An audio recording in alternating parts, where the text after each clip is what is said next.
Recently, I read two novels that both have been highly suggested to me in the past. So, The Stand by Stephen King, something that was a lot of guys at college seminary, my fellow seminarians had read, and I didn't read while I was there because it was kind of a bit of a beast, and I was such a studious guy that, not always, but a studious guy that I didn't get a chance, that I didn't read it at the time, and more recently got a chance to read it. And then the book Hyperion by Dan Simmons.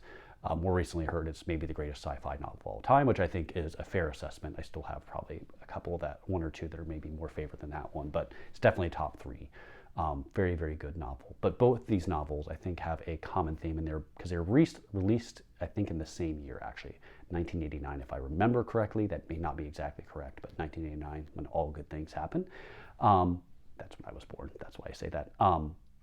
But what I find interesting, there's a lot of elements in both books I think commend themselves. But a common theme between both is the sort of like the problem of evil plays a central role in both stories, I think.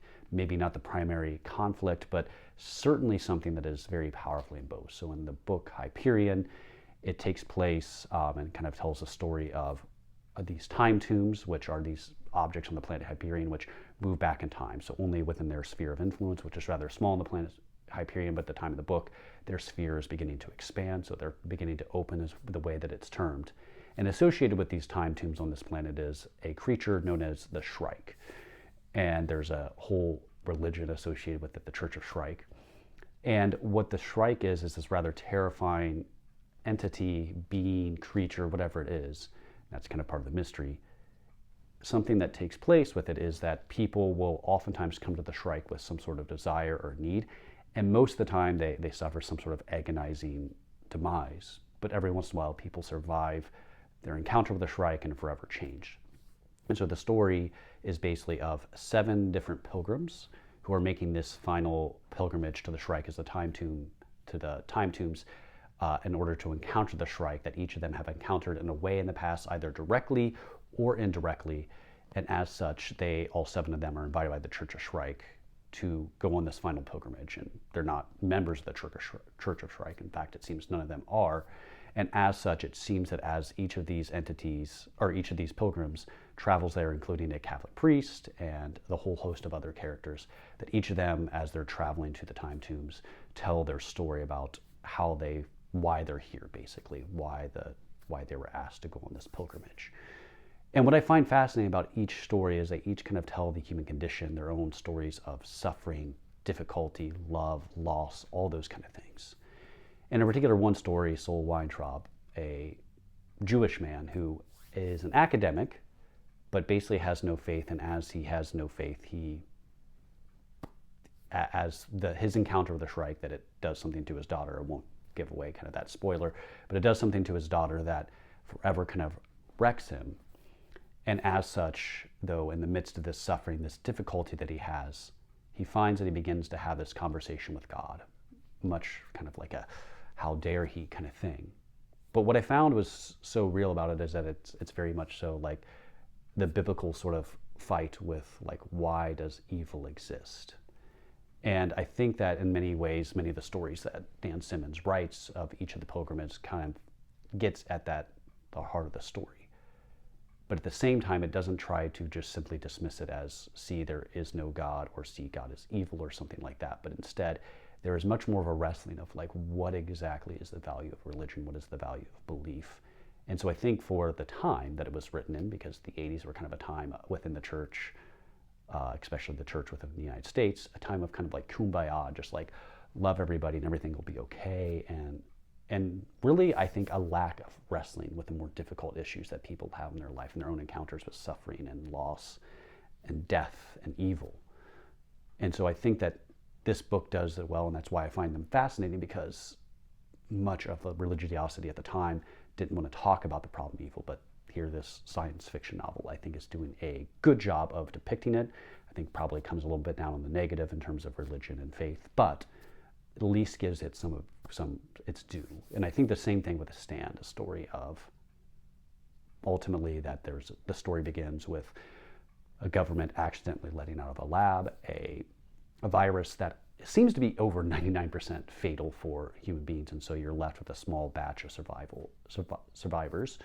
And they begin to kind of, in the United States, to break up into two camps. One camp follows Richard Flagg, who seems to be kind of a, what would I say, an avatar for evil itself, for Satan. And then Mother Abigail, a 108-year-old African-American woman in the middle of Nebraska, that then kind of becomes the avatar for God in the midst of the story. And they kind of begin to correlate, and they kind of begin to congregate around each of these individuals. And so the story is the story of both of these groups kind of going back and forth with each other. And what I find interesting in that story is that Stephen King also wrestles with this problem evil. Like, why would God allow 99% of the people on earth to die, and then only for this to kind of like a few survivors, and for them to have to kind of face these difficulties and have to struggle in these different ways. And so it's in a thoughtful, in a way, many ways, kind of depiction of this, because you even see the people who are on the side of Mother Abigail, on the side of good, so to speak, really struggle with faith, and even at times not even believe themselves in the supernatural or in God, but nonetheless kind of congregate around this thing. And what I find fascinating within that one in particular is that you see a couple of different characters that, when you first meet them, they're kind of dirtbags, for lack of a better word. You kind of get it inside of each of their heads from each of their perspectives. And in those stories, it's kind of like, I don't know if I really like this character. And then so you see them kind of evolve, though, and maybe become better, maybe become worse. But one of the things I really appreciated is how they kind of faced their difficulties and what they allowed, kind of their sufferings and the disappointments that they suffer in the midst of their lives, up to the point of the plague or of the disease and afterwards, and how they respond to this. Some of them respond in very heroic manners and become changed individuals, better individuals, and are made better by the experience. And others ultimately allow that their worst impulses to play out now that civilization is gone. And so I think that in these stories, what am I trying to detail or talk, or what do I want to kind of emphasize here? What I think is valuable in stories like this is that I think we have a tendency to kind of want to gloss over some of the difficulties and the problems of faith. But this past year I've been trying to read the Old Testament more, and I realized from reading, like, especially the prophets, that this kind of issue of evil, and then like the answer that, you know, we get in different books, especially like something like Job, like, where were you when I made the seas? Because that's kind of an issue, especially within the Stand, is like, why would God, as I mentioned, like, why would God allow this to happen? And much of the answer seems to be that biblical answer, which sometimes feels like a cop-out, which could be. But I think more importantly, what the story really details in my mind is that there's this important sort of like wrestling that we need to do, and whether or not we're going to trust that God has a way forward for us, or not necessarily a way out. I was about to say that, but more so a way forward for us to embrace our suffering, to embrace evil, and to surrender to his will, which is beyond our ability to understand, as the prophet Isaiah, you know, as God says to the prophet Isaiah, that my ways are so far above your ways. And I think to a lesser extent within Hyperion too, the kind of the ending of the story is rather interesting as well, because I won't give away that this is not really a spoiler, but the interesting thing is that as they're kind of approaching the final stages of their journey, the pilgrims, kind of in a very funny manner, but they begin to sing, you know, we're off to see the wizard, the wonderful Wizard of Oz. And in that, I was like, at first I was like, I don't know how I feel about this ending. I don't know how I feel about the reality of like the fact that they're singing a rather kind of juvenile, childish song about going to kind of encounter the Shrike for the final time in this story. And what I think is interesting and important about this, or what I find interesting about this, is that in some ways it's sometimes all that we can do to simply face the problem evil head on. And in some ways to even face it with joviality, I think, is something that is immensely important, because I even think that there's an important encounter within the Stand in which one of the primary characters for the good guy, so to quote unquote, is that he simply laughs in the face of Richard Flagg, of this man who has haunted their dreams quite literally and has caused them such problems and such suffering.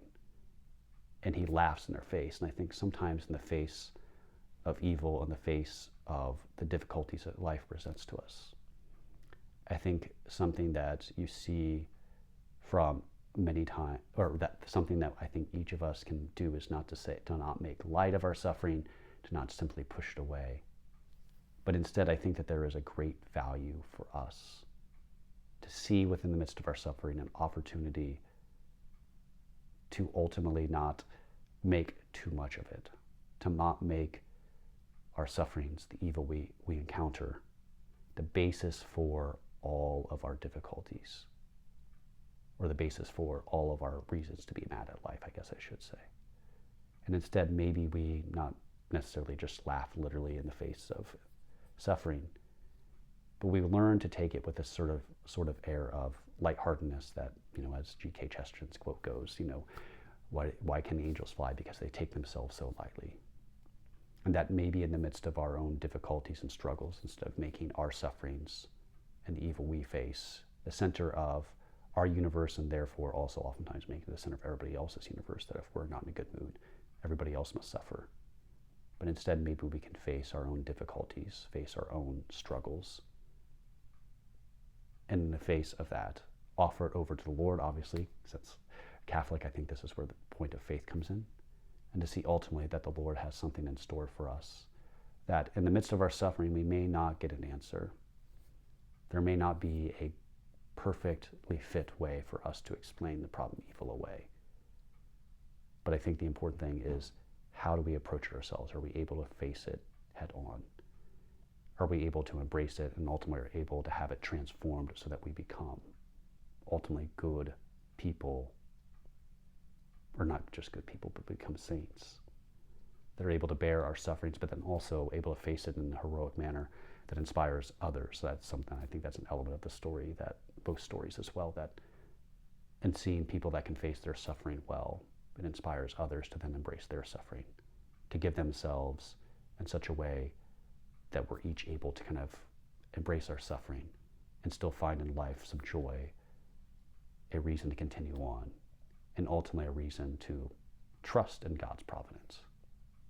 And with that, let us always seek that sort of answer in our lives, to not be afraid of the problem evil, to not be afraid of those hard questions that people may have for us who are believers, but instead embrace it as Christ embraced his cross, so we might be given witness by the testimony of our lives to the reality that God has indeed saved us, has given himself open for us, and suffered with us, so that we too might suffer with him and share forever with him in eternal glory.